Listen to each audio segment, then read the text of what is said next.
guys, Jason at Jordan Bikes. Something a little bit different for you here. Yamaha Roadstar Warrior 1700.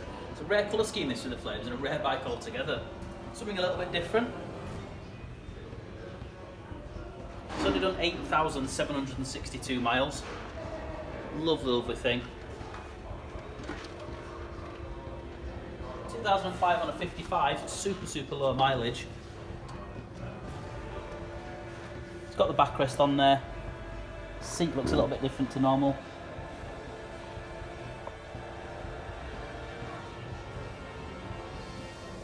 Little bag on the back there for you. Give it a start.